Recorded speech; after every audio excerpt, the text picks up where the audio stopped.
আচ্ছা, তো আমরা লাস্ট ক্লাসে ইনভার্সন পড়ছি, তাই না? ইনভার্সনের অর্ধেক আমাদের পড়া ছিল, বাকি অর্ধেক আমরা আজকে পড়ব। কেউ কি ক্লিপস্টোফেল নিয়ে আসছো নাকি? এই যে আজকে নিয়ে আসছি। আচ্ছা, একটু পেজ নাম্বার 146 বের করো তো। লাগবে না, এমনিতে একটু মানে দেখলেই হবে আর কি। পেজ নাম্বার 146 বের করো। বের করছো? একদম নিচের দিকে দেখো যে নো সুনার দিয়ে সেন্টেন্স লেখা আছে। দ্বিতীয় সেন্টেন্সটা একটু দেখো কি লেখা। ওইখানে কি লেখা যে no sooner will he arrive then he will want to leave. তোমরা তোমাদের এই জীবিত জীবনে কখনো কি নো সুনারের পরে উইল দেখছো? আমার মনে হয় না কখনো দেখছো। আমি আমার স্টুডেন্ট লাইফে কোনো দিন দেখি নাই যে নো সুনারের পরে উইল। কারণ আমাদের দেশে যত বোর্ড এক্সাম আছে বা যত কলেজের এক্সাম আছে সবগুলোতেই মোটামুটিভাবে কি আসে, নো সুনার হ্যাড দিয়ে তারপর কিছু একটা দেয়। তো এইগুলো যখন অ্যাডমিশন টেস্টে আসে নো সুনার উইল, স্বাভাবিকভাবেই আমাদের স্টুডেন্টরা মনে করে এগুলো ভুল অপশন, কিন্তু এগুলোই হচ্ছে কারেক্ট অপশন। বোঝা গেছে? তো এই জিনিসগুলো আমাদের দেশে আনফর্চুনেটলি এইভাবে খুব একটা পড়ানো হয়ও না, কিন্তু যখন অ্যাডমিশন টেস্টে আসে স্টুডেন্টদের খুব ঝামেলা হয়। তো এই যে ক্লিপস্টোফেল যে সেন্টেন্সটা লিখলো, কেন এই সেন্টেন্সটা আমরা একটু শিখবো যে কিভাবে, কেন, কোন কারণে হচ্ছে no sooner will he arrive then he will want to leave, এটা কোত্থেকে আসলো। তো এটার ব্যাখ্যাতেই আমরা যাব। এটার ব্যাখ্যাতে যাওয়ার জন্য আমাদের আগে কিছু সেন্টেন্স লেখা লাগবে। ফার্স্ট টাইম একটা সেন্টেন্স লিখি, একটু লেখো সবাই। যে সে স্টেশনে পৌঁছানোর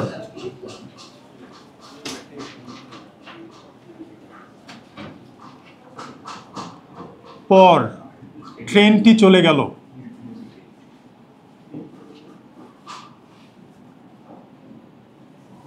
সে স্টেশনে পৌঁছানোর পর ট্রেনটি চলে গেল। এই ধরনের সেন্টেন্সগুলো আমরা কি দিয়ে লিখি? বিফোর আফটার দিয়ে লিখি। ওই যে মনে আছে আমাদের কিছু সেন্টেন্স ছিল, রোগী আসার পর ডাক্তার মরে গেল, তো এগুলো আমরা বিফোর আফটার দিয়ে লিখতাম না? আচ্ছা, তো ওইটা তুমি সেম কাজই করবা। এখানে কি লেখা আছে, পর নাকি আগে, কোনটা লেখা আছে বলো তো? তাহলে বিফোর দিয়ে লিখবা নাকি আফটার দিয়ে লিখবা? আফটার দিয়ে লিখবা। আমরা আফটারটাকে বা বিফোরটাকে মাঝেও দিয়ে লিখতে পারি, চাইলে শুরুতেও দিয়ে লিখতে পারি। আপাতত ধরো আমরা আফটারটাকে শুরুতে দিয়েই লিখব, মাঝে দিয়েও চাইলে লেখা যায়, কিন্তু আমরা ধরো লিখতে চাচ্ছি শুরুতে, যে শুরুতে দিয়ে লিখলে সেন্টেন্সটা আমরা কিভাবে লিখবো এটা একটু লিখে ফেলো সবাই।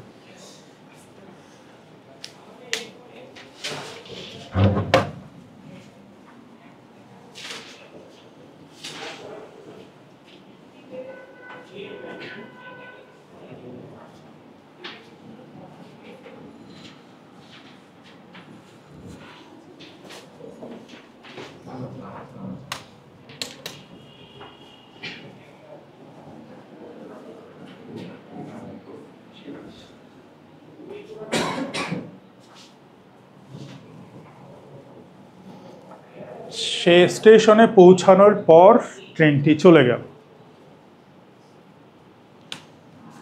কি হবে বলতো? After he.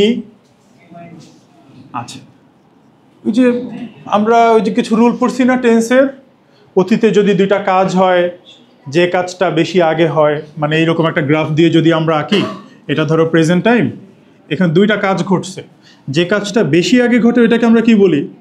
Past perfect. আর যেটা একটু পরে হয় ওইটাকে আমরা কি বলি? Past indefinite.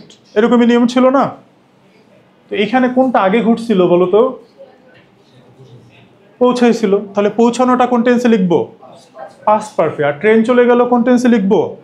পাস্ট ইনডেফিনিটে লিখবো। তো এটা আমরা লিখে ফেলি যে after he had reached the station the train left. এখন তুমি যদি বলো যে ভাইয়া আমরা যদি এটাকে এইভাবে যদি লিখি যে after he reached the station the train left, আমরা এটা পাস্ট পারফেক্ট না দিয়ে যদি দুইটাই পাস্ট ইনডিফিনিট দিই, কোনো সমস্যা আছে? উত্তর হচ্ছে কোনো সমস্যা নাই। তোমরা বিভিন্ন বই আছে, নন ফিকশন হোক বা ফিকশন হোক, তুমি যদি পড়ো দেখবা এই ধরনের রুলগুলো না খুব একটা মেনটেন করা হয় না। এগুলা আমাদের প্র্যাকটিক্যাল ইংলিশে মেনটেন করা হয় না, কিন্তু এক্সামে তোমার মেনটেন করা লাগবে, তা না হলে তোমাকে কেটে দিবে। বোঝা গেছে?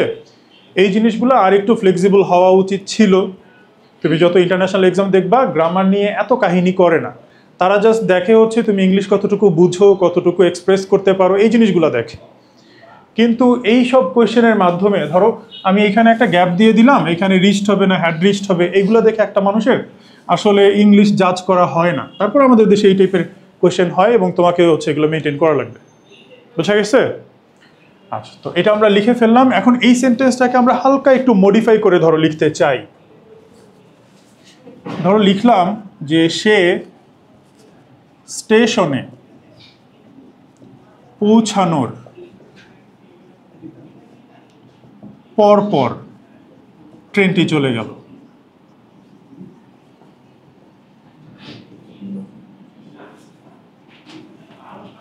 এখন পরের ইংলিশ হচ্ছে আফটার, আর পরপরের ইংলিশ কি হবে? After after. আমরা কি লিখবো যে after after he had rich the station? তা তো আর লিখতে পারবো না। তাহলে পরপরের ইংলিশ কি? বেশ কিছু ইংলিশ হতে পারে। তুমি চাইলে হচ্ছে জাস্ট আফটার দিতে পারো, বা হচ্ছে রাইট আফটার দিতে পারো, ইচ্ছা তোমার। জাস্ট আফটার বা রাইট আফটার, তারপরে বাকিটুকু লিখে দিবা যা আছে সব। যে he had reached the station, তারপরে হচ্ছে দ্য ট্রেন লেফট। এটাকে আরও একটা ভাবে লেখা যায়। কিভাবে লেখা যায়? অ্যাজ সুন অ্যাজ এর মাধ্যমে। অ্যাজ সুন অ্যাজ দিয়ে কি বোঝায়? পরপর বোঝায়। তো আমরা চাইলে এখানে অ্যাজ সুন অ্যাজ দিয়েও লিখতে পারি, তবে অ্যাজ সুন অ্যাজ এর একটা নিয়ম আছে। কারণ এই নিয়মটা আমাদেরকে একটু ফলো করা লাগবে। সেটা হচ্ছে অ্যাজ সুন অ্যাজ থাকলে আমাদের দুইটাই সেম টেন্সের হয়। তো যেহেতু দুইটাই সেম টেন্সের হয়, তাহলে কি আমরা দুইটাই পাস্ট পারফেক্ট রাখবো নাকি দুইটাই পাস্ট ইনডিফিনিট রাখবো? বলো। দুইটাই পাস্ট ইনডিফিনিট রাখবো। কেন হচ্ছে দুইটাই পাস্ট পারফেক্ট রাখতে পারি না? কারণ পারফেক্ট কখনো দুইটা হয় না। তোমরা তোমাদের বন্ধুদেরকে কি বলো? দোস্ত ও আমার জন্য একদম পারফেক্ট। তোমরা কি কখনো বলো দোস্ত দুইটাই আমার জন্য পারফেক্ট? মানুষ খারাপ বলবে না? তো পারফেক্ট সবসময় কয়টা হয়? একটাই হয়। পারফেক্ট কখনো দুইটা তিনটা হয় না। তো এক সেন্টেন্সে দুইটাই পারফেক্ট টেন্স, এটা কখনো হয় না। এই জিনিসটা খুব সিলি কথা মনে হতে পারে তোমার কাছে, কিন্তু খুব সিলি না। এটা মানে খুবই ইম্পর্ট্যান্ট। তোমাকে ভবিষ্যতে যখন সেন্টেন্স কারেকশন দিবে, এইগুলা দিয়েই তোমাকে ট্র্যাপে ফেলবে। সবসময় মনে রাখবা, এক সেন্টেন্সে কখনো দুইটা পারফেক্ট টেন্স হয় না। একটা প্রেজেন্ট পারফেক্ট, একটা পাস্ট পারফেক্ট হবে না, এই সেন্টেন্স ভুল। দুইটা প্রেজেন্ট পারফেক্ট, এটাও ভুল। দুইটা পাস্ট পারফেক্ট, এটাও ভুল। বোঝা গেছে? মানে পারফেক্ট টেন্স কখনো এক সেন্টেন্সে দুইটা থাকবে না। মনে থাকবে এটা? আচ্ছা, তাহলে আমরা দুইটা কি করে দিব? যেহেতু দুইটাই পাস্ট পারফেক্ট রাখা যাবে না, দুইটা ইনডিফিনিট বানাই দিই। যে as soon as he reached the station, তারপরে কমা দিয়ে দ্য ট্রেন লেফট। এই সেন্টেন্সটা কমপ্লিটিং সেন্টেন্সে প্রচুর আসে। এখন এই জিনিসগুলো হচ্ছে ডিরেক্ট এটার মিনিং দেয়, কিন্তু তুমি চাইলে একটু ঘুরায় পেঁচাও সেম মিনিং হচ্ছে দিতে পারো আরও একভাবে। কিভাবে লিখতে পারো? ধরো আমি যদি লিখি হি হ্যাড, আচ্ছা যদি আমি বলি যে he had reached the station, মানে কি? সে স্টেশনে পৌঁছে গেছে। এখন যদি আমি বলি, ধরো বললাম অন্য একটা সেন্টেন্স যে আমি আই অ্যাম স্টাডিং হার্ডলি, মানে কি বলো? আমি অনেক পড়াশোনা করতেছি না, তখন তো হয়তো I am studying hard. I am studying hardly মানে কি? আমি পড়াশোনা করি না বললেই চলে। তাহলে হার্ডলি বলার কারণে জিনিসটা কি হয়? পুরোপুরি না বোঝায় না, কিন্তু না এর কাছাকাছি চলে যায়। তো ধরো আমি he had rich the station বললে হচ্ছে বোঝায় তো সে স্টেশনে পৌঁছে গেছে। কিন্তু আমি যদি বলি he had hardly reached the station, এটার মানে কি বলো? He had hardly reached the station.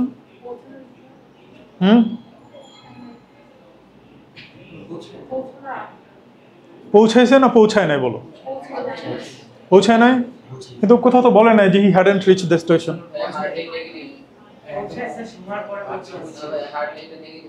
হ্যাঁ, পৌঁছাইছে নাকি পৌঁছায় নাই? বলো। পৌঁছাচ্ছে, পৌঁছায় নাই, পৌঁছাইছে না কি করছে? জ্যামে বসে আছে। এখানে কোথাও লেখা আছে জ্যামে বসে আছে? আচ্ছা কি হবে বলো? সিচুয়েশনটা তো বুঝতে পারছো। মানে এমন একটা সেন্টেন্স লিখছে যেটা দিয়ে বোঝাচ্ছে না পৌঁছাইছে, আবার এটাও বোঝায় নাই যে পৌঁছায় নাই। তো বলতে পারে এরকম একটা মিনিং আসে বাংলায় যদি বলি যে সে স্টেশনে ঠিক মতো পৌঁছাতেই পারলো না যখন কি ঘটনাটা ঘটলো? When the train left. এটার একদম খাস বাংলা যদি বলতে চাই এরকম বাংলা হয় যে সে স্টেশনে ঠিকমতো পৌঁছেতেই পারলো না যখন ট্রেনটা চলে গেল। এখন তুমি বলতে পারো ভাইয়া এইটার মিনিং তাহলে এইটার সাথে মিলে কিভাবে, এই দুইটা তো হুবহু মিলে গেছে, তো এটা তো এটার সাথে মিললো না। আসলে এইটাও মিলছে। কিভাবে মিলছে? ধরো আমাদের মানসিব হচ্ছে ধরো আমাদের অহিভূষণের বাসায় হচ্ছে ওর সাথে দেখা করতে গেল, তো বাসায় যে হচ্ছে তোমার দরজায় নক করলো, ভেতর থেকে আন্টি দরজাটা খুলেই বললো বেয়াদব ছেলে, তোমার জন্য আমার ছেলে নষ্ট হয়ে গেছে, হানতান এগুলো বলে টলে ইচ্ছা মতো দিল কতগুলো ঝাড়ি। তো এই মানসে বেরোচ্ছে খুব মন খারাপ, এসে বললো আমাদেরকে ভাই আর বলেন না, আমি ওর বাসায় ঠিক মতো যাইতেই পারলাম না, আন্টি দিল কতগুলো ঝাড়ি। তো ও যদি না যেতে পারে তাহলে ঝাড়িটা দিছে কিভাবে? এটা দিয়ে আসলে বোঝাচ্ছে কি, যাওয়ার ইমিডিয়েট পরপরই সে ঝাড়িটা খাইছে। আমরা প্রায়ই বলি না, আরে ওরে আমি ঠিক মতো দেখতেই পারলাম না, ও দিল দৌড়। তো তুমি না দেখতে পারলে কিভাবে বুঝছো যে দৌড় দিছে? এটা দিয়ে কি বোঝাচ্ছ? যে ইমিডিয়েট পরপরই ওই ঘটনাটা ঘটছে। আমরা এটা বলি যে সে স্টেশনে ঠিকমতো পৌঁছেতেই পারলো না যখন ট্রেনটা চলে গেল, এর মানে হচ্ছে সে স্টেশনে পৌঁছাইছে, কিন্তু পৌঁছানোর ইমিডিয়েট পরপরই কি হয়েছে ঘটনাটা, ট্রেনটা চলে গেছে। আমরা চাইলে এই সেন্টেন্সটাকে এইভাবেও লিখতে পারতাম যে he had no sooner, hardly রেখে না আমরা চাইলে নো সুনার দিতে পারতাম। No sooner reached the station, তারপরে এখানে কি হোয়েন দিব? তখন আমরা দিব না, তখন দেন দিব। অনেকেই ভুলে এখানে THEN লিখে ফেলো, সাবধান, এটা কিন্তু THAN হবে, দেন দ্য ট্রেন লেফট। এখন তুমি বলতে পারো যে ভাইয়া আমাদের জিন্দিগিতে তো আমরা কখনো নো সুনারকে এইখানে দেখি নাই, হার্ডলিকেও আমরা এইখানে দেখি নাই। স্বাভাবিক, আসলেই দেখি নাই। তুমি ছোট্ট একটা কাজ করবা, কেমব্রিজ ডিকশনারির যে অনলাইন পেজটা আছে ওদের ওই ওয়েবসাইটে যে তুমি ওদের সার্চ বক্সে জাস্ট নো সুনার লিখে সার্চ দিবা, দেখবা ওইখানে হচ্ছে 3টা এক্সাম্পল আছে, তার মধ্যে একটা এক্সাম্পলে নো সুনারটা এইখানে রাখা। তবে এইটা সত্য যে হার্ডলি আর নো সুনার এইখানে আসলে খুব একটা বেশি সময় আমরা দেখতে পাই না, ম্যাক্সিমাম কেসে এটা প্রথমেই আসলে থাকে, এই জায়গাটাতে খুব একটা থাকে না। তবে আমি যে লিখছি এটা কিন্তু ভুল না, এখানে লেখা যায় কেমন, এবং এটা অ্যালাউড। এতটুকু বুঝছো সবাই? এবার আমরা যদি এই সেন্টেন্সটাকে আর একটু ঘুরিয়ে দিই, আর একটু যদি মডিফাই করি, ধরো হচ্ছে বাংলা বাক্যটাকে আমরা একটু ঘুরে এইভাবে লিখলাম যে সে স্টেশনে পৌঁছানোর, পরপর না বলে ধরো আমরা একটু জোর দিয়ে বলতে চাই, তাহলে কি বলবো বলো? যে সে স্টেশনে পৌঁছানোর পরপরই, একটা বলবো না, যে সে স্টেশনে পৌঁছানোর পরপরই ট্রেনটি চলে গেল।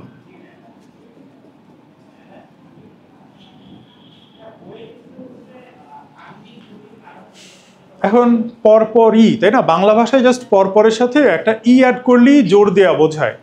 ইংলিশে কি আমরা এইভাবে লিখবো যে he had no sooner reach the station then the train left, ওইভাবে বলবো? বাংলায় আমরা যোগ করলে জোর দেওয়া বোঝায়, কিন্তু এখানে যোগ করলে কি কিছু হবে? হবে না। তো তখন আমাদের কি করতে হবে? ইনভার্সন করতে হবে। আমরা এই দুইটা সেন্টেন্সকে কি ইনভার্সন করতে পারি? এই দুইটা সেন্টেন্সকে আমরা ইনভার্সন করতে পারি না, কিন্তু এই দুইটা সেন্টেন্সকে আমরা ইনভার্সন করতে পারি। তাহলে এই দুইটা সেন্টেন্সের যে কোনো একটা সেন্টেন্সকে যদি আমরা ইনভার্সন করি তাহলে আমরা এই জিনিসটা পেয়ে যাব। আচ্ছা, ছোট্ট একটা অ্যানাউন্সমেন্ট শুনি। আগামীকালকে হিমাস তোমাদেরকে নিয়ে ইন্টারমার্কেট করবে। এখন হচ্ছে যে তোমরা যারা যারা ইন্টারভিউ পার্টিসিপেট করতে একটু তোমাদের নামগুলো দিতে হবে। নামগুলো দেওয়ার কারণ হচ্ছে খাবারের একটা বিষয় আছে, তো খাবারটা পছন্দ করা যায় না, এই কারণে হচ্ছে যারা যারা আসবে শিওর তাদের নামগুলো দিয়ে দিতে। আমি যদি এখন ডিসিশন দিতে হচ্ছে কন্ডিশন থেকে বাসায় যদি কথা বলতে হয় তাহলে কালকে তো পর্যন্ত কালকে 10টার মধ্যে জানা দিয়ে হবে।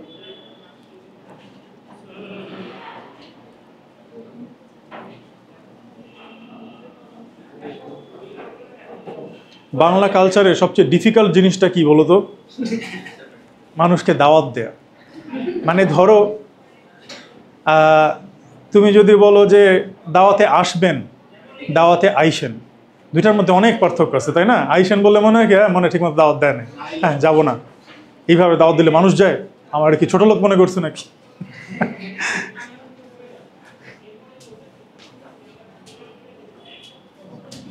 সবাই লিখতে থাকো আর এইদিকে দেখি আমরা।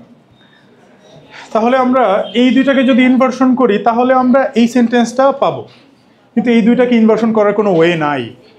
তাহলে এই দুইটাকে যদি আমরা ইনভার্সন করি, ধরো আমরা এইটাকে ইনভার্সন যদি করি তাহলে কি হবে বলো তো? যার জন্য আমরা ইনভার্সন করি তাকে আমরা কোথায় লিখি? শুরুতে।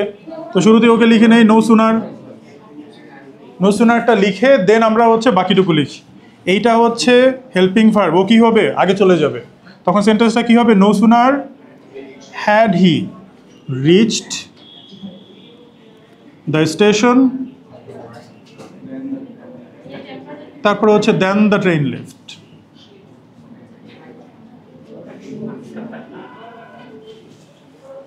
বুঝছো সবাই?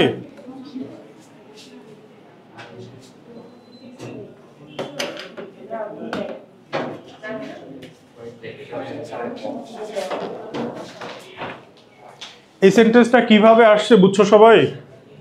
এই প্রসেসের মাধ্যমে আসছে। এই সেন্টেন্সটা অত বেশি ইংলিশে কমন না, এটাই বরং বেশি কমন, এটাই বেশি ইউজ করা হয়। তবে সেন্টেন্সটা আসার প্রসেসটা হচ্ছে এটা। এতটুকু লেখা শেষ। এবার এইগুলো তো সব পাস্টের কনসেপ্টে লিখছি আমি, তাই না? ধরো আমি প্রেজেন্টের কনসেপ্টে লিখতে চাচ্ছি। ধরো হচ্ছে আমি যদি লিখি যে সে বাসায় আসার পর বিশ্রাম নেয়, এটা কি পাস্টে নাকি প্রেজেন্টে না ফিউচারে বলো? প্রেজেন্টে। একটা রেগুলার বেসিসের কাজ বোঝাচ্ছে যে সে বাসায় আসার পর বিশ্রাম নেয়। তাহলে এটার ইংলিশ কি হবে?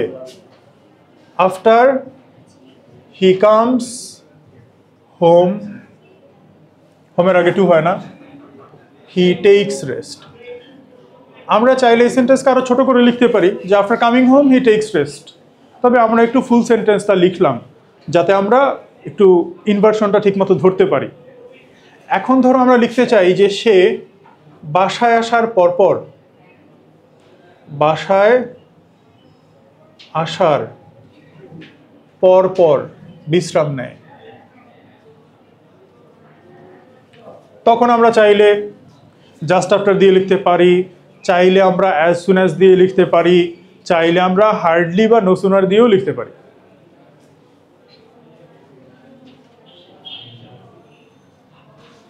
ধরো আমরা যদি নো সুনার দিয়ে লিখি তাহলে আমরা এইভাবে লিখতে পারি যে he no sooner comes home then he takes rest. এখন যদি বাংলায় লিখি যে সে বাসায় আসার পরপরই বিশ্রাম নেয়, এইটার ইংলিশটা একটু লিখে ফেলো।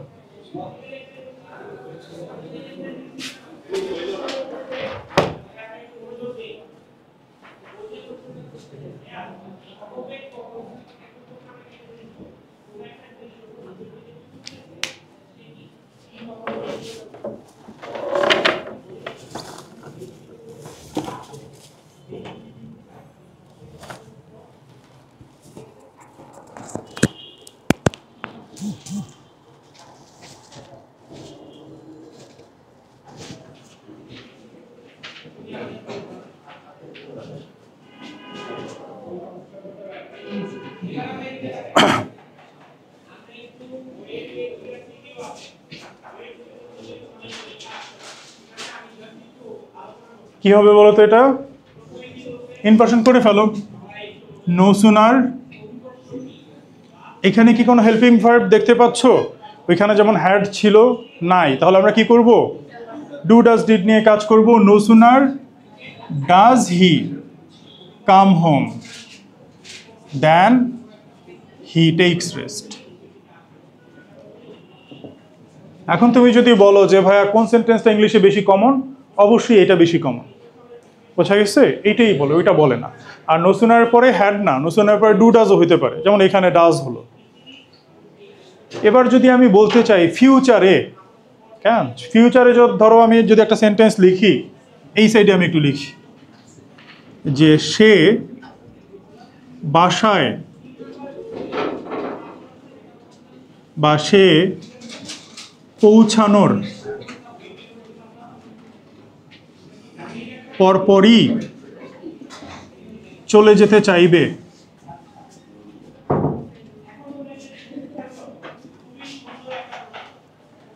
যে সে পৌঁছানোর পরপরই চলে যেতে চাইবে, এই সেন্টেন্সটা আসলে কোন স্টেপে পড়ে বলো তো? এই প্রথমটা, দ্বিতীয়টা, না তৃতীয়টা? এইটা।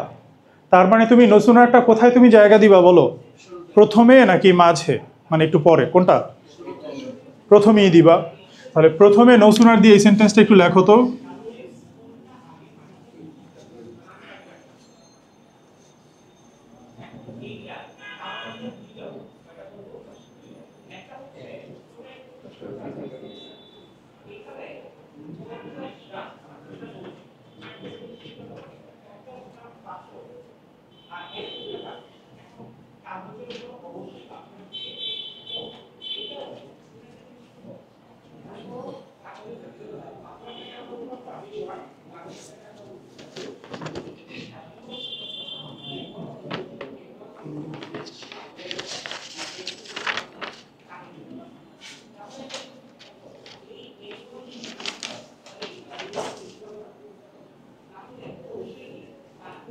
কি হবে বলো তো? নো সুনার মানে ধরো আমাদের পাস্টের জন্য এই রুলটা আছে যে অতীতে যদি দুইটা কাজ হয়, যেটা আগে হয় পাস্ট পারফেক্ট, যেটা পরে হয় পাস্ট ইনডিফিনিট। প্রেজেন্টের জন্য এরকম কোনো রুল পাইছো তোমরা যে বর্তমানে দুইটা কাজ হলে যেটা আগে হবে সেটা প্রেজেন্ট পারফেক্ট, যেটা পরে হবে পাস্ট ইনডিফিনিট? এই জন্য আমরা কি করছি, দুইটাই কি করলাম, প্রেজেন্ট ইনডিফিনিটে দিয়ে দিলাম। ফিউচারে এরকম কোনো রুল নাই। যদি বাংলাদেশের কোনো বইতে লেখা থাকে তাহলে সেটা ভুল, যে ভবিষ্যতে দুইটা কাজ হবে, যেটা আগে হবে সেটা ফিউচার পারফেক্ট, যেটা পরে হবে সেটা ফিউচার ইনডিফিনিট। এটা ভুল, বোঝা গেছে? এরকম কোনো রুল ইংলিশে এক্সিস্ট করে না। দুইটা কাজ ভবিষ্যতে হবে, যেটা আগে হবে সেটাও ফিউচার ইনডিফিনিট, যেটা পরে হবে সেটাও ফিউচার ইনডিফিনিট। যদিও আসলে ফিউচার টেন্স বলতে কিছু নাই, কিন্তু তোমাদের বোঝানোর জন্য বললাম। এই যে কথাটা বললাম না যে ফিউচার টেন্স বলতে কিছু নাই, এটা বলার পরে স্টুডেন্টরা খুব অবাক হয়। বিশেষ করে আমাদের দেশের পার্সপেক্টিভ থেকে আমরা খুবই অবাক হই, কারণ বাংলা ভাষায় ফিউচার টেন্স আছে। এই জন্য পৃথিবীর অনেক ভাষাতেই ফিউচার টেন্স নাই, যেমন জাপানিজে নাই, তারপরে ধরো হচ্ছে অ্যারাবিকে নাই, হিব্রুতে নাই, কারণ ইংলিশেও হচ্ছে সেই অর্থে কোনো স্ট্রাকচারাল কোনো ফিউচার টেন্স নাই। ফিউচারকে আমরা বিভিন্নভাবে এক্সপ্রেস করতে পারি। আমরা যখন টেন্স পড়বো তখন এই বিষয়গুলো নিয়ে আলোচনা করব। আপাতত তোমাদের বোঝানোর জন্য জাস্ট বললাম যে ভবিষ্যতে দুইটা কাজ হলে দুইটাই আমরা ফিউচার ইনডিফিনিট দিয়ে আর কি করে দিই, মানে উইল দিয়ে লিখি আর কি। তাহলে এইটা দুইটাই আমরা উইল দিয়ে লিখবো। সেন্টেন্সটা কী হবে বলো তো? নো সুনার, হ্যাঁ, will he arrive then he will want to leave. এই সেন্টেন্সটাই কি লেখা ছিল না ওই ক্লিফ স্টোফেলে? এটাই লেখা ছিল। এখন তুমি বলতে পারো ভাই এটা দিয়ে কী সেন্স মেক করে? এখানে তো জাস্ট একটা সেন্টেন্স লেখা, তাই না? এই একটা সেন্টেন্স দিয়ে আসলে কি সেন্স মেক করে এটা বোঝাটা একটু কঠিন। ধরো আমি যদি আগে পিছু কিছু সেন্টেন্স বলি তাহলে এবার তোমার কাছে মিনিংফুল মনে হবে। ধরো আমি যদি বলি যে সে পৌঁছানোর পরপরই চলে যেতে চাইবে, তুমি তাকে যেতে দিও না, তাকে একটু বসতে বলো, এখন সেন্স মেক করতেছে না? তো জাস্ট একটা সেন্টেন্স লেখা, তো এই জন্য একটু কেমন কেমন যেন লাগে। তাহলে নো সুনার পরে আমরা হ্যাড দিতে পারি, ডু ডাজ ডিড ওগুলোও দিতে পারি, চাইলে আমরা হচ্ছে এই উইলও দিতে পারি। বুঝছো বিষয়টা? আচ্ছা, আমাদের এইচএসসিতে জাস্ট হচ্ছে এটাই আসবে, আর আমাদের অ্যাডমিশন টেস্টে ওগুলোও আসতে পারে। আচ্ছা, আমাদের ইনভার্সনের এই পার্টটাও শেষ। তাহলে সাবজেক্ট অপারেটর ইনভার্সনটা আমরা কেন করি বলো? সেন্টেন্সে জোর দেওয়ার জন্য, একটা সিচুয়েশনে একটা প্রেশার ক্রিয়েট করার জন্য আমরা এই সাবজেক্ট অপারেটর ইনভার্সনটা করি।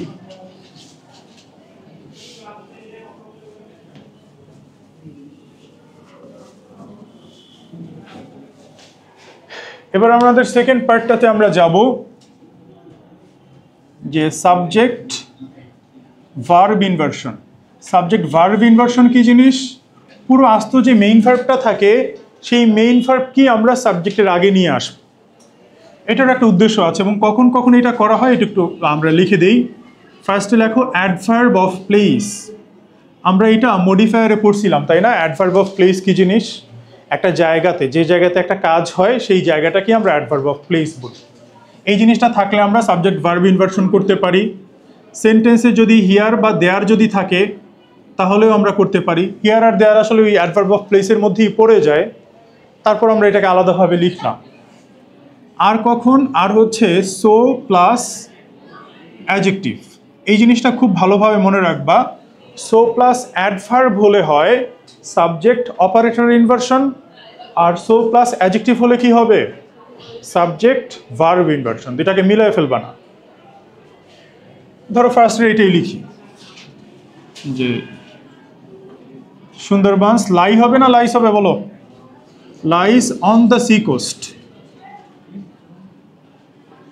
বলতো ভাইয়ারা এখানে অ্যাডভার্ব অফ প্লেস কোনটা? অন দ্য সি কোস্ট পুরোটাই। বুঝা গেছে? তো যখন আমরা ইনভার্সন করব, যার জন্য ইনভার্সন করি তাকে আমরা কোথায় লিখি? একদম শুরুতে লিখি নেই। তাহলে অন দ্য সি কোস্টকে একদম শুরুতে লিখবা যে অন দ্য সি কোস্ট, তারপরে এই আস্ত ভার্বটাকে সাবজেক্টের আগে নিয়ে আসবা যে on the sea coast lies Sundarbans. আচ্ছা, এতে আমাদের কি লাভ হলো, তাই না? ধরো এইভাবে তুমি যদি লিখতা বা বলতা, তাহলে সেন্টেন্সটা হচ্ছে একটা ডিরেক্ট মিনিং আসতো, কোনো সাসপেন্স ক্রিয়েট হতো না, কোনো কাব্যিক ব্যাপার আসতো না যে সুন্দরবন সমুদ্র তীরবর্তী অঞ্চলে অবস্থিত।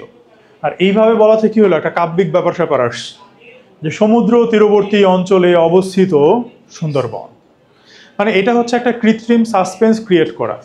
আমাদের ব্রেইনের উপর আমাদের অত বেশি কন্ট্রোল নাই। যখন কেউ এইভাবে কথা বলে যে সমুদ্র তীরবর্তী অঞ্চলে অবস্থিত, আমাদের ব্রেইন না অটো কনসেন্ট্রেট করে ফেলে। হ্যাঁ, কি অবস্থিত, কি অবস্থিত, ও সুন্দরবন। আমরা বাংলায় এই কাজটা করি অনেক। আমরা বাংলায় কি লিখি? সুজলা সুফলা শস্যে শ্যামলা আমাদেরই দেশ বাংলাদেশ। সবার লাস্টে যে বাংলাদেশ বলছো না, ইচ্ছা করেই করছো না, এটা সাসপেন্সটা ধরে রাখার জন্য তুমি। কিন্তু এটা কিন্তু গ্রামার অনুযায়ী খুব একটা ভালো সেন্টেন্স না। গ্রামার অনুযায়ী হওয়া উচিত ছিল কি বাংলাদেশ সুজলা সুফলা শস্যে শ্যামলা। এভাবে বলে কি ভালো লাগতো? ওই কাব্যিক ব্যাপারটাই আসতো না। ওই জিনিসটা ক্রিয়েট করার জন্য আমরা মেইন টপিকটাকে একদম লাস্টে মেনশন করলাম। এইখানেও আমরা সেম কাজটা করছি। তাহলে সাবজেক্ট ভার্ব ইনভার্সনটা এখানে কেন করা হলো? একটা কৃত্রিম সাসপেন্স ক্রিয়েট করার জন্য।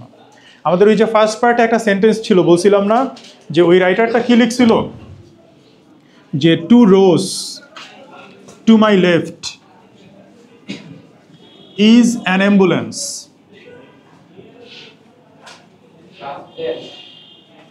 এই যে আমরা লিখলাম, এইখানে রাইটার অলরেডি সে হচ্ছে ইনভার্সন করছে।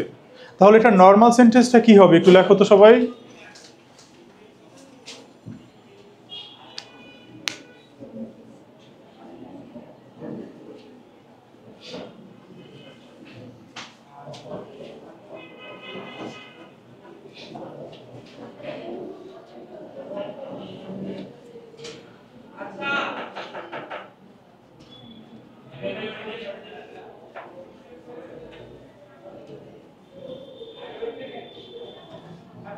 কি হবে বলো? An ambulance is to rose to my left. কিছু হয়? সেন্স মেক করে? আসলে করে না। রাইটার এখানে আর একটা কাজ করছে, সেটা হচ্ছে এখানে একটা প্রিপোজিশন আছে না, এখানে একটা প্রিপোজিশন ছিল কিন্তু রাইটার এটা মেনশন করে নাই। এটা মনে রাখবা যে কনজাংশন হিসেবে একটা কনজাংশন আছে যেটাকে আমরা চাইলে সেন্টেন্সে বাদ দিয়ে লিখতে পারি। সব ক্ষেত্রে বাদ দিতে পারি না, তবে ম্যাক্সিমাম কেসে আমরা বাদ দিয়ে লিখতে পারি, তাতে কোনো সমস্যা নাই। সেটা কি? সেটা হচ্ছে তোমার দ্যাট। আর প্রিপোজিশনের ভেতরেও এরকম একটা প্রিপোজিশন আছে যেটাকে আমরা চাইলে বাদ দিয়ে লিখতে পারি, সেটা হচ্ছে তোমার আফটার। ধরো আমি যদি বলি যে after having my meal I went out, এরকম আমরা লিখতে পারি না? আমরা চাইলেই আফটারকে বাদ দিয়েও লিখতে পারি, having my meal I went out. তাহলে এইখানে আফটারটা হচ্ছে প্রিপোজিশন। আফটার যখন প্রিপোজিশন হিসেবে কাজ করে তখন ওইটাকে চাইলে আমরা বাদ দিয়ে লিখতে পারি। বোঝা গেছে? কিন্তু আফটার যখন কনজাংশন হিসেবে থাকবে, ধরো আমরা যদি লিখি যে আফটার হি হ্যাড, তখন কিন্তু ডাবল হ্যাড হবে পাস্ট পারফেক্টের জন্য। হ্যাড হি তো না, I had my meal I went out. এখন আর আফটারকে বাদ দেওয়া যাবে না, কারণ এইখানে আফটারটা কোন পার্টস অফ স্পিচ? কনজাংশন। হ্যাঁ, এটা প্রিপোজিশন না, কনজাংশন। তোমাদেরকে বলছি না, কনজাংশন সমজাতীয় জিনিসকে কানেক্ট করে, আর প্রিপোজিশন কি করে? ডিফারেন্ট জিনিসকে কানেক্ট করে।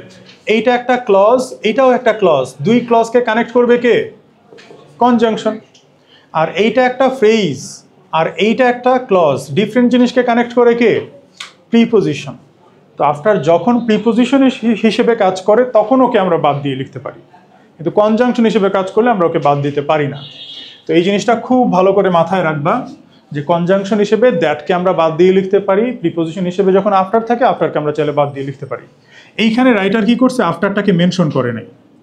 অর্থাৎ বিষয়টা এরকম ছিল যে after 2 rows to my left is an ambulance। এখন এটাকে ঠিক করো তো, দেখো তো কি হয়। An ambulance is after 2 rows to my left। সে আসলে জাস্ট এতটুকুই লেখে নাই, an ambulance is after 2 rows to my left। সে আরও একটু বাড়তি বাড়ায় লিখছিল, কারণ একটা কমা দিয়ে তারপরে লিখছিল যে ব্লু লাইট স্পিনিং ইউজলেসলি, যে after 2 rows to my left is an ambulance, a blue light spinning uselessly। মানে সে খুব আবেগ নিয়ে বলছে। মানে ধরো এটা তো হওয়ার কথা না, তাদের দেশে তো অ্যাম্বুলেন্সের জন্য হচ্ছে আলাদা যাওয়ার ব্যবস্থা থাকে, তো আমাদের দেশে জ্যামের মধ্যে অ্যাম্বুলেন্সকে দেখে সে খুব আবেগ তাড়িত হয়ে খুব আবেগ নিয়ে এই সেন্টেন্সটা লিখছিল যে আমার বাঁ দিকের 2টা সারি পরে একটা অ্যাম্বুলেন্স যেটার ব্লু লাইটটা ইউজলেসলি স্পিন করতেছে। মানে এই জিনিসটাতে সে খুবই শকড হয়েছে, এই জন্য খুব আবেগ নিয়ে পুরো সেন্টেন্সটাকে ধরে ধরে ধরে অ্যাম্বুলেন্সের কথাটা লাস্টে মেনশন করে দিয়ে তারপরে হচ্ছে বলছে। বুঝা গেছে? হ্যাঁ ভাইয়া। না, যখন প্রিপোজিশন হিসেবে কাজ করে তখন বাদ দেয়। বুঝছো এটা? তো এইটা হচ্ছে তোমার নর্মাল সেন্টেন্সটা, আর এইটা হচ্ছে উনি লিখছিল ইনভার্সন করা সেন্টেন্সটা। দুইটাই কারেক্ট, তোমার যেভাবে মন চায় তুমি লিখবা। এখানেও দুইটাই কারেক্ট, তোমার যেভাবে মন চায় তুমি লিখবা। তো এই বিষয়টা বুঝছো সবাই?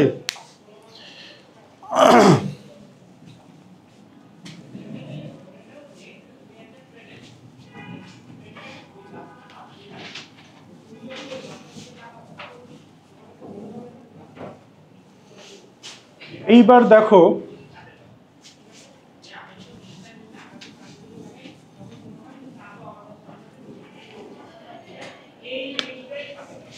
এই দুইটা, ধরো আমরা হচ্ছে লিখলাম যে তাহসান কামস হিয়ার। কোনো উপস্থাপিকা বা উপস্থাপক ধরো মঞ্চে দাঁড়িয়ে বলল তাহসান এখন মঞ্চে আসবে। এইভাবে বললে আসলে যতটা না এক্সাইটমেন্ট কাজ করে, সে যদি আমরা এটা লিখছি প্রেজেন্টে, কিন্তু এটা দিয়ে আসলে ফিউচার বোঝাবে। এখন সে যদি মঞ্চে দাঁড়ায় একটু অন্যভাবে বলে যে এখন মঞ্চে আসবে, তারপর ধুকধুক করে সাউন্ড হবে, তারপর বলবে তাহসান, তারপর বোম টোম ফুটে উঠবে, তখন মনে হবে না কিছু একটা হয়েছে, তাই না? তো এরকম হলে তখন মনে হবে কিছু একটা হয়েছে। তুমি যদি ডিরেক্ট বলে যাও তাহসান এখন মঞ্চে আসবে, এইটা বলে যতটা না আসলে অ্যাট্রাকটিভ হবে, তুমি যদি একটু ঘুরে বলো যে এখন মঞ্চে আসবে ধুকধুক ধুকধুক তাহসান ধুপধাপ ধুপধাপ ধুপধাপ, তখন মনে হবে না কিছু একটা হয়েছে, যে কিছু একটা হয়ে গেল এইবার। তো ওই সেন্টেন্সটা তো এইভাবে বলা যাবে না, তখন আমরা কি লিখবো? এই যে ওর জন্য ইনভার্সন হয়, ওকে আমরা ফার্স্টে লিখবো হিয়ার, তারপরে এটা এদিক চলে আসবে হিয়ার কামস তাহসান। কোনটা শুনো তোমরা? প্রথমটা না এটা শুনো সবসময়, এটাই তো শুনো, তাই না? এই সেন্টেন্স শুনো এইভাবে আসছে। এবার ধরো হচ্ছে এই কনসার্ট শেষে, কেন ওনার কনসার্ট শেষে তুমি ধরো তোমার দাদা বাড়িতে বেড়াতে গেলা, দেখবো অনেকে না খুব সুন্দর গল্প বলে, শুনতে ভাল লাগে। আবার অনেকে হচ্ছে গল্প বলে একটুও শুনতে ভাল লাগে না। মানে গল্প বলার স্কিল এটা সবার আসলে থাকে না। তো গল্প মানেই তো সাসপেন্স, অনেকের প্রতিটা সেন্টেন্সে সাসপেন্স ক্রিয়েট করতে পারে, অনেকে হচ্ছে এই জিনিসটা পারে না। যারা পারে তারা তো হচ্ছে খুব ভালো স্টোরি টেলার। তো ধরো কেউ একজন গল্প বললো, গল্প মানে তোমার দাদাই ধরো তোমাকে গল্প বলতেছে, তো বলতেছে যে ওয়ান্স এ কিং লিভড দেয়ার। সে যদি শুরুতেই বলে দেয় যে অনেক অনেক দিন আগে এক রাজা বাস করতো এক রাজ্যে, তোমার ব্রেইন না ওই কনসেন্ট্রেশনটা দিতে পারবে না। কিন্তু সে যদি এরকম একটা কৃত্রিম সাসপেন্স ক্রিয়েট করতে পারে যে অনেক অনেক দিন আগে এক রাজ্যে বাস করতো, তখন তোমার ব্রেইনই কনসেন্ট্রেট করবে কে বাস করতো, তখন লাস্টে যেয়ে বলবে এক রাজা, ও আচ্ছা রাজা। হ্যাঁ, তোমার ব্রেইনই অটো কনসেন্ট্রেট করে ফেলবে। তো তখন এই সেন্টেন্সটাকে আরেকটু যদি কাব্যিকভাবে আমরা প্রেজেন্ট করতে চাই, তখন কি লিখবো বলো তো? ওর জন্য ইনভার্সন হয়, ওকে কোথায় লিখবো? শুরুতে। কিন্তু ওয়ান্স শুরুতে আছো, এটাকে আগে দিয়ে নাও, তারপরে দাও ওয়ান্স দেয়ার, তারপরে এটা এদিক চলে আসবে লিভড, তারপর হচ্ছে এ কিং। এইটা হচ্ছে খুব সাসপেন্স ধরে যে once there lived a king. এই দুইটা সেন্টেন্স কিভাবে আসছে বুঝছো সবাই? এবার বাকি রইল সো প্লাস অ্যাডজেক্টিভ। এটা দিয়ে আমি একটা সেন্টেন্স লিখি তোমাদের এবং ইনভার্সন করতে দেই। ওটা থাকবে, টাইম তো, এটা ওইখানেই রাখি। এবার ধরো আমি লিখলাম international trade is so complicated that we don't even know how different products come to us.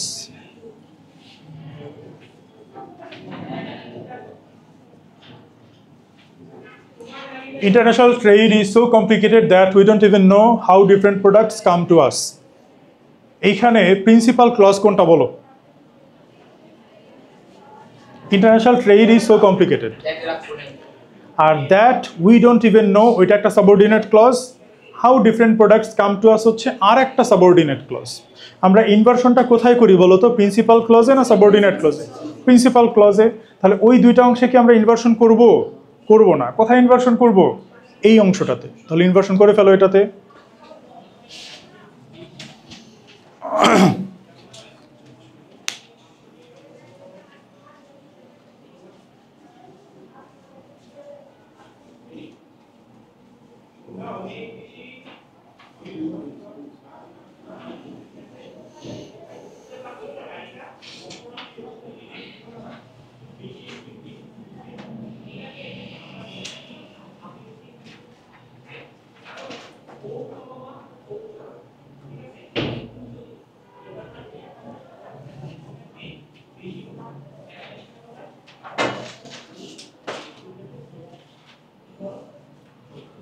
কি হবে বলো তো? এই কার জন্য ইনভার্সন হবে? So complicated. লাস্ট ক্লাস এই যে 25 তারিখ, আজকে কত তারিখ? আজকে 23, 24, 25 তারিখ লাস্ট। তাহলে কি হবে বলো তো ভাইরা? সো কমপ্লিকেটেডকে শুরুতে নিয়ে আসো, তারপরে এইটাকে এই দিক নিয়ে আসো। Is international trade that we don't even no, বাকি যা আছে সব লিখে দিবা। আমরা বাংলাতেও এই কাজটা করি। বাংলাতে তুমি চাইলে এইভাবে বলতে পারো যে আন্তর্জাতিক ব্যবসা বাণিজ্য এতটাই কমপ্লিকেটেড যে আমরা জানিও না বিভিন্ন প্রোডাক্ট আমাদের কাছে কিভাবে আসে। আবার চাইলে এইভাবেও বলতে পারো এতটাই কমপ্লিকেটেড আন্তর্জাতিক ব্যবসা বাণিজ্য যে আমরা জানিও না। মানে এইটা তার একটু জোর দিয়ে বোঝাইছে, তাই না? তো এটা আমরা বাংলাতেও করি, ইংলিশেও সেম একইভাবে করা যায়। বুঝছো এতটুকু? তাহলে আমরা দুই ধরনের ইনভার্সন দেখলাম, একটা হচ্ছে সাবজেক্ট অপারেটর ইনভার্সন আর হচ্ছে সাবজেক্ট ভার্ব ইনভার্সন। এর বাইরেও অনেক ইনভার্টেড সেন্টেন্স আছে যেগুলোকে আসলে সেই অর্থে গ্রামারাইজড করা যায় না। যতটুকুকে আমরা গ্রামারাইজড করতে পারি ততটুকুই বোঝানো হলো। তবে এতটুকু বুঝলে তুমি এক্সামে ইনভার্সন রিলেটেড যাই কোশ্চেন আসুক না কেন তুমি পারবা, বা এর বাইরেও যদি কোনো কিছু আসে তুমি অ্যাটলিস্ট ধরতে পারবা যে না ইনভার্সন করা হয়েছে। তো বুঝছো ইনভার্সন জিনিসটা কি? এটা একটু অ্যাডভান্স লেভেলের টপিক হওয়াতে ইউজুয়ালি এটা আমাদের আসলে ওইভাবে পড়ানো হয় না কখনোই। তো তোমাদেরকে আমরা পড়ালাম, এটা একটু মনে রাখবা।